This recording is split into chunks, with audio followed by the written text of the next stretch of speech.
Olá, meu nome é Sebastião Ernesto, sou médico anestesiologista e vou falar sobre indução de anestesia geral em gestante, usar ou não opioide. Um colega anestesiologista assistindo um dos nossos vídeos no canal sobre anestesia geral em gestante fez essa pergunta bastante interessante e, a meu ver, muito importante.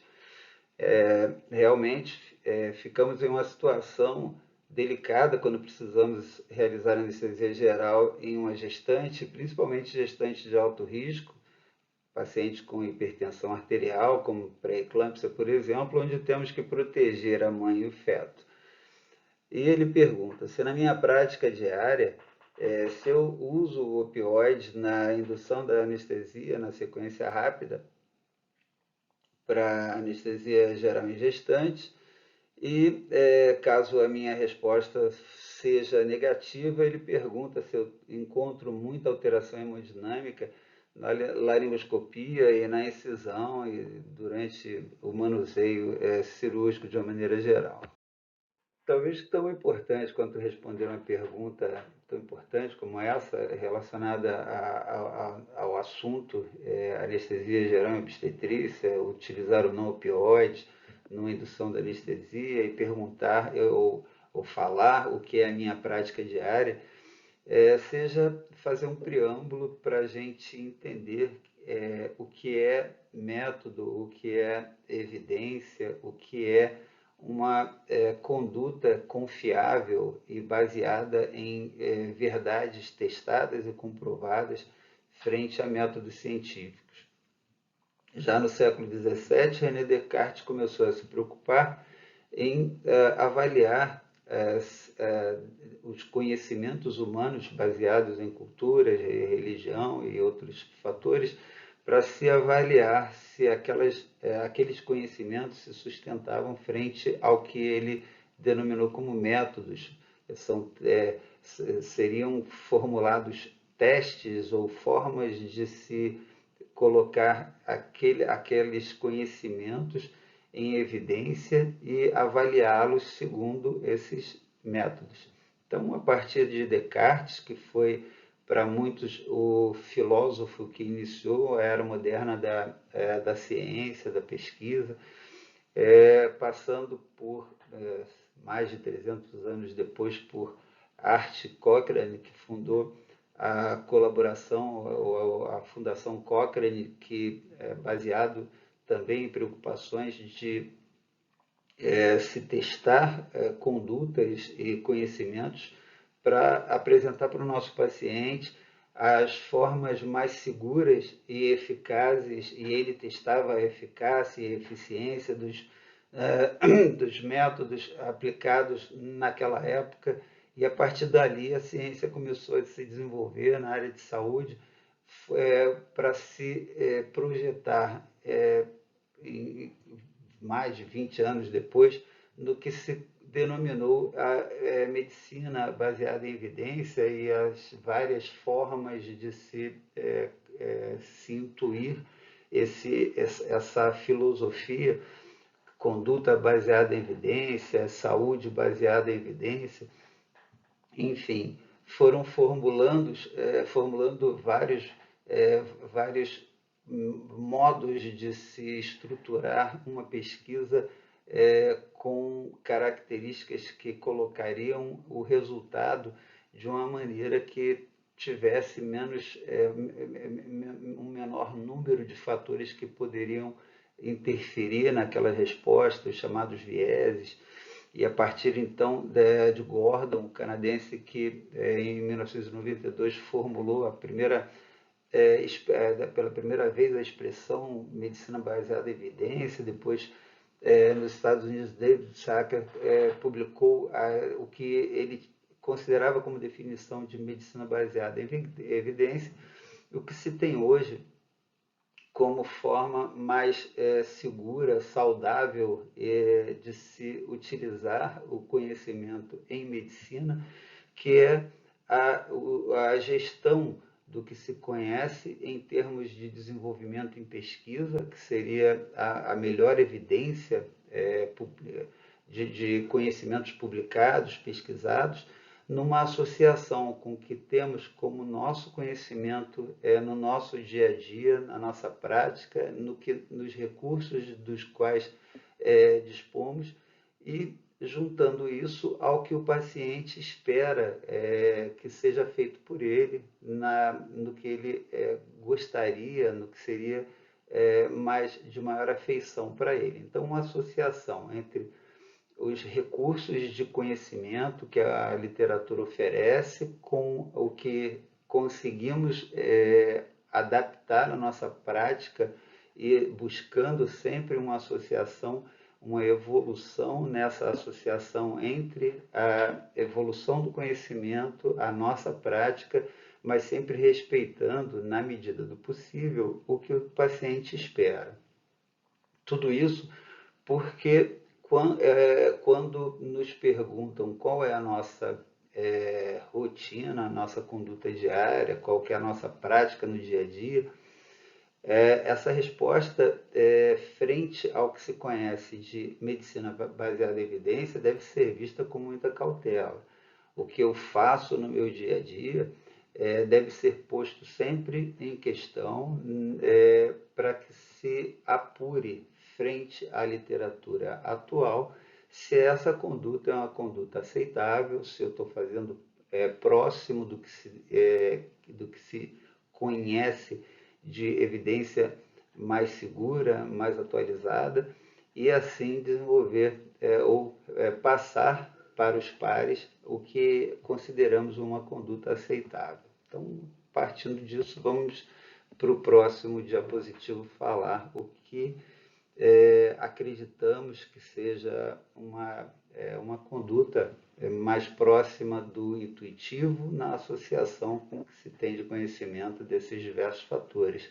Lembrando sempre que essas evidências elas são tão mais fortes quanto maiores os resultados apresentados pela tomada de uma determinada conduta. Se o resultado é muito positivo ou muito negativo, essa evidência se apresenta mais forte quando a conduta ou a pesquisa é feita com um número maior de pacientes ou de participantes. Ela vai oferecer também uma chance maior de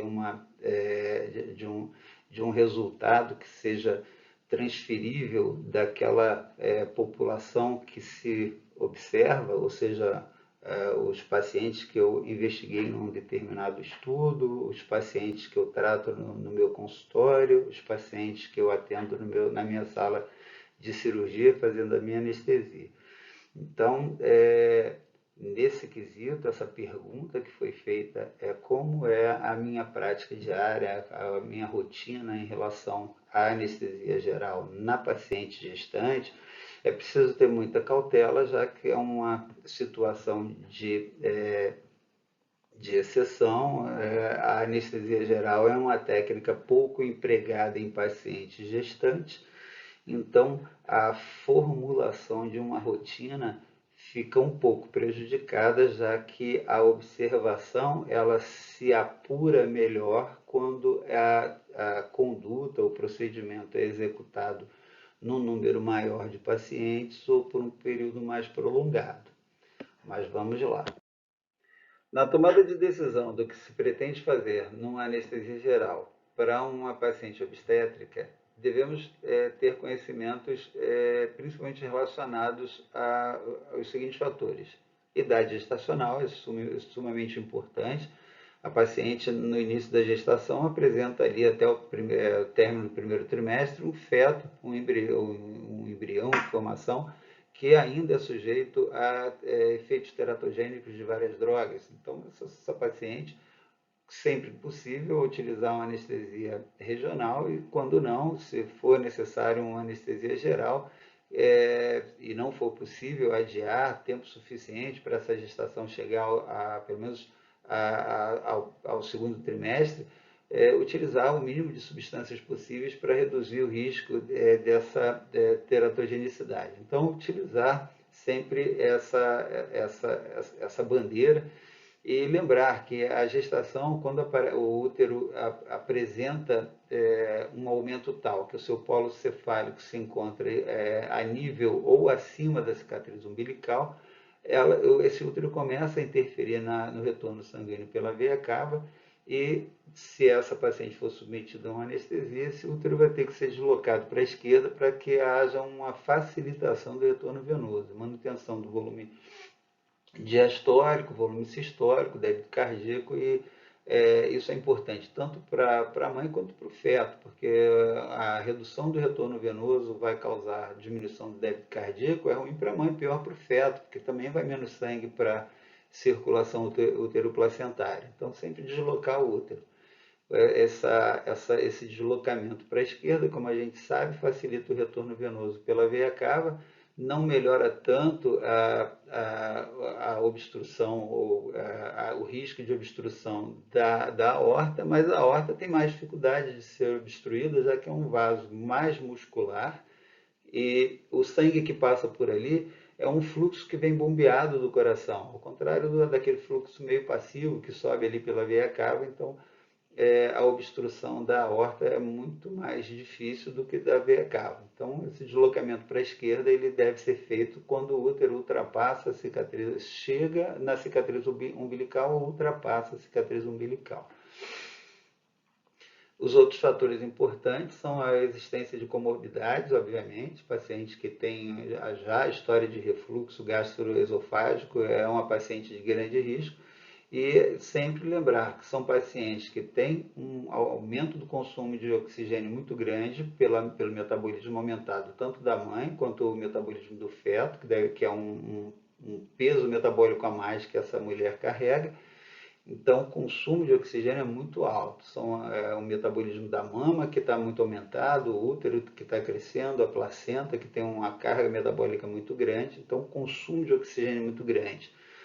Por outro lado, tem também uma dificuldade de oferecer uma segurança maior em termos de reserva de oxigênio, já que o útero, à medida que ele aumenta, ele empurra o conteúdo abdominal contra o diafragma, diminuindo a capacidade de reserva, a capacidade residual dessa gestante. Então, essa capacidade residual diminuída faz com que haja uma queda no estoque de oxigênio na base pulmonar e assim a dessaturação ela fica ainda mais fácil. Então são dois fatores importantes, é o aumento do consumo e a menor reserva para solução numa paciente que eventualmente fica em apneia, num tempo muito mais curto, ela vai dessaturar quando comparada com a paciente não gestante.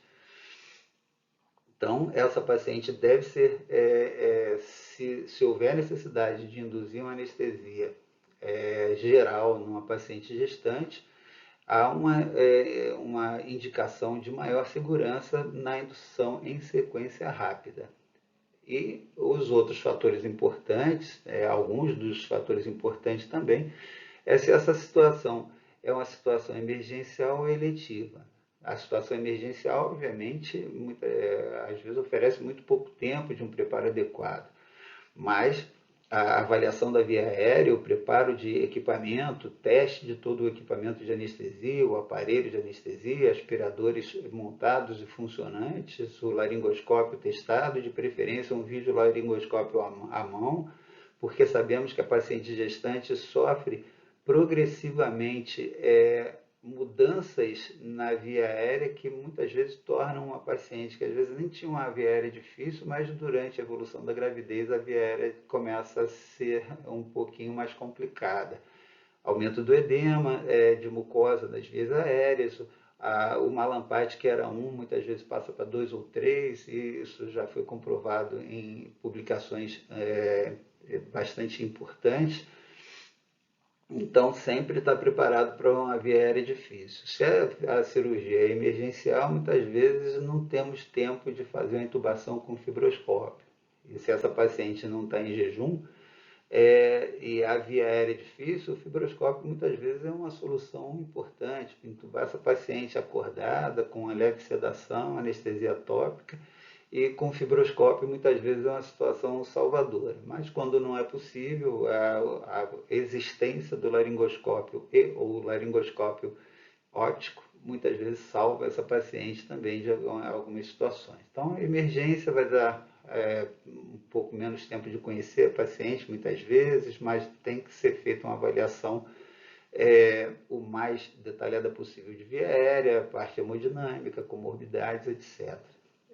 Se há uma contraindicação à anestesia regional, seja porque a paciente não quer, porque tem infecção no local da punção, uma alteração de hemostasia importante, seja por medicação ou por patologia, e hipertensão intracraniana. Então, tem algumas indicações, algumas situações que contraindicam a anestesia regional. Uma situação de ter que fazer anestesia geral porque é a opção. Então, temos que saber isso. Idade gestacional é emergência ou eletiva.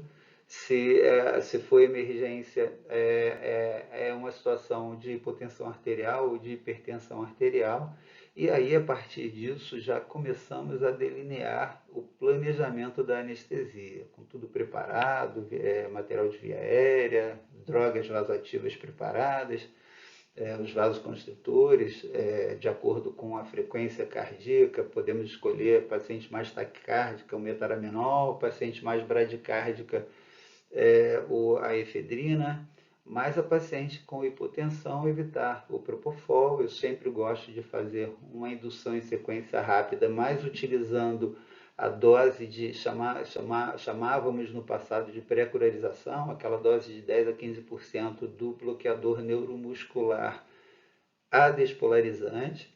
Então, seja ele qual for, o Rucurone, o Cisatracurus, faz 10 a 15% da dose calculada para aquele peso e administro à medida que eu pré-oxigeno bastante essa paciente antes de qualquer administração de drogas. É uma paciente, como eu falei, que tem um risco muito grande de dessaturação, então uma pré-oxigenação garantida, uma administração desse bloqueador neuromuscular adespolarizante seguido de um opioide. Esse opioide pode ser o alfentanil, de preferência, uma substância que tem uma lipossolubilidade maior, um pKa que favorece uma latência mais curta, eu consigo induzir mais rapidamente e posso fazer uma dose um pouco menor. Eu, em geral, faço ali 1 miligrama, principalmente se essa paciente já vem utilizando sulfato de magnésio.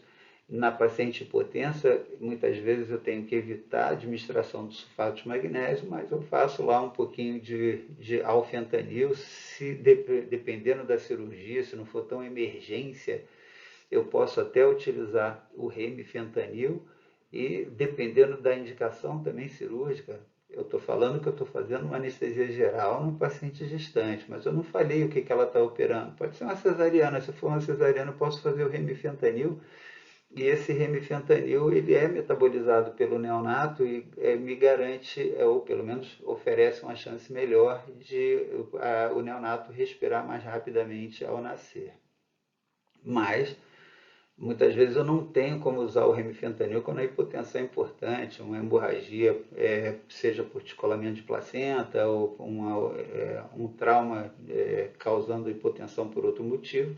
Então, o alfentanil ou até o sulfentanil pode ser utilizado em doses pequenas, mas eu não deixo de utilizar o opioide. O opioide ele vai me garantir um pouco mais de estabilidade. E se essa hipotensão ela está presente, eu posso fazer uma dose pequena de alfentanil e eu vou escolher o etomidato, que ele me oferece um pouco mais de estabilidade cardiovascular, ele não agrava tanto a hipotensão como o propofol, e eu posso até associar um pouquinho de ketamina, 20, 30 miligramas, como agente analgésico na minha solução, no meu componente anestésico, e depois disso eu faço a succinilcolina. A succinilcolina eu utilizo ali 1 a 1,5 miligrama por quilo de peso, é uma gestante, ela tem que ser entubada rápido, e depois da intubação eu vou continuar avaliando de acordo com a alteração hemodinâmica, se ela aumenta lá a frequência cardíaca, a pressão começa a subir mais do que o desejado, demonstrando uma estimulação autonômica importante, eu posso fazer mais opioide. Em geral, não há necessidade. Sempre pensar nessas pacientes de anestesia geral para cirurgia com potencial de dor no pós-operatório, como por exemplo a própria cesariana, já programar uma técnica regional, como por exemplo o TAP Block, para realizar após o término da cirurgia. Já que é uma situação emergencial, não vai ter como eu fazer isso, na maioria das vezes, antes do procedimento, o que seria o ideal.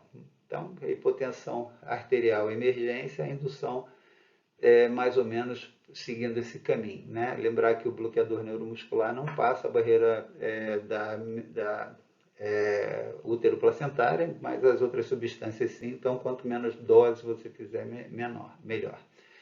E a manutenção dessa anestesia também vai variar com a cirurgia a ser realizada. Então, se a cirurgia é uma cesariana, eu tenho que evitar grandes concentrações de agente inalatório, porque o agente inalatório faz o relaxamento do uterino e pode aumentar o sangramento. Mas se a cirurgia é uma outra cirurgia que eu não quero que esse útero contraia para não entrar em trabalho de parto, isso aí não seria um problema. A utilização do sevoflurano, por exemplo. No caso da hipertensão arterial, isso me dá um pouco mais de margem para aumentar um pouquinho o opioide. Mas se a cirurgia é a cesariana, eu não posso fazer muito opioide, porque essa criança vai nascer deprimida. Então eu posso aumentar um pouco a dose do alfentanil, 1,5 miligrama, mas não faço mais que isso na indução da cirurgia. Se precisar, depois que a criança nasceu, eu faço mais. Então, faço de novo a mesma técnica mencionada anteriormente, a pré-oxigenação, começa a pré-curarização, dose pequena de agente bloqueador neuromuscular adespolarizante, o opioide, que pode ser também o alfentanil ou o remifentanil, de acordo com a cirurgia a ser realizada. Se ela está hipertensa, eu posso fazer o sulfato de magnésio antes disso tudo também, 40, 50 miligramas por quilo de peso, que vai me ajudar bastante a oferecer um pouco de proteção, de neuroproteção para o feto e reduzir o opioide utilizado no intra e a necessidade de analgesia no pós-operatório. Mas vou continuar programando aqui a minha anestesia regional, para tentar garantir uma analgesia mais adequada. Vou fazer depois do opioide o propofol, aqui a hipertensão. O propofol provavelmente não vai trazer grandes problemas. Lembrar que o propofol ele passa a barreira placentária, né, e pode causar algum grau de depressão na criança, então utilizar uma administração lenta para não precisar fazer uma dose excessiva. Quando a gente injeta o propofol muito rápido, você não espera o efeito dele, na verdade, e acaba o efeito quando acontece, você provavelmente injetou um pouquinho mais do que precisava. Quando a gente injeta um pouquinho mais lento, você observa que normalmente a dose utilizada é menor. E depois disso, succinilcolina, a intubação, e depois da intubação eu vou fazer a manutenção com os recursos, ou utilizando o sevoflurano, principalmente se eu não quero induzir a contração uterina, posso ter um pouquinho mais de liberdade, mas se for uma cesariana, tem que tomar cuidado para não oferecer grandes concentrações que podem levar ao sangramento aumentado no pós-operatório. Se eu utilizei o rocurônio, eu disponho do Sugamadex, no final da cirurgia é uma boa opção, não causa problema nenhum. A cirurgia eletiva me oferece um pouco mais de tranquilidade. Eu sempre vou me preocupar com o jejum dessa paciente, lembrar que a orientação de jejum hoje na gestante é praticamente igual da não gestante, 2 horas de jejum nas cirurgias eletivas para água e líquido sem resíduo, 6 horas para lanche leve e 6 a 8 horas para uma refeição mais convencional. Então, sempre ter o cuidado na cirurgia eletiva de respeitar o jejum manter essa paciente hidratada. A hidratação por via digestiva sempre é mais fisiológica, é mais efetiva e traz menos problemas para essa paciente. E no caso da avaliação da pressão arterial, vai me orientar os mesmos parâmetros, a mesma conduta que eu mencionei anteriormente. O que vai variar na cirurgia eletiva, como na cirurgia emergencial, é a escolha do agente hipnótico, que é o que vai fazer hipotensão maior ou menor, e a escolha do opioide. No caso da paciente hipotensa, ou potencialmente hipotensa, o uso do remifentanil ele acaba levando a uma hipotensão um pouquinho mais facilitada. Então, na paciente hipotensa, eu vou fazer a indução, a pré-oxigenação, a pré-curarização, e ela é hipotensa, eu vou preferir usar ali o etomidato. Se quiser associar uma ketamina também, 30 miligramas, para analgesia pós-operatória. Vou fazer a succinilcolina, entubar em sequência rápida, e fazer a manutenção com o agente indicado pela técnica, pelo procedimento cirúrgico como mencionado anteriormente. No caso da hipertensão, na cirurgia eletiva, então eu vou ter um pouquinho mais de tranquilidade na escolha do agente hipnótico. Pode ser o Propofol, o remifentanil pode ser uma droga utilizada com muita tranquilidade, na questão da paciente com a pressão arterial mais elevada. Sempre pensar que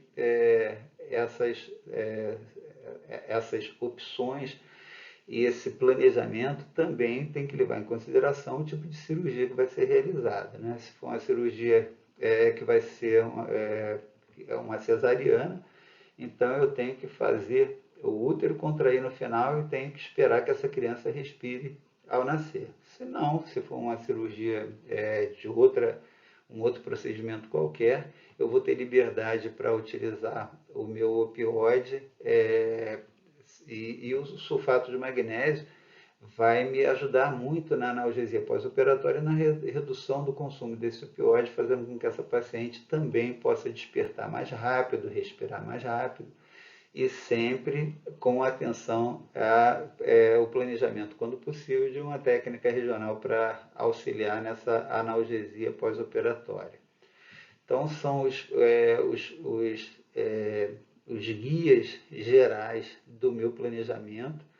Eu não deixo de fazer o opioide, mesmo em doses pequenas, me auxilia na redução da resposta autonômica à intubação e ao procedimento cirúrgico, mas esse opioide ele vai ser manuseado em escolha do agente e dose de acordo com a pressão arterial do paciente e de acordo com a cirurgia que vai ser realizada.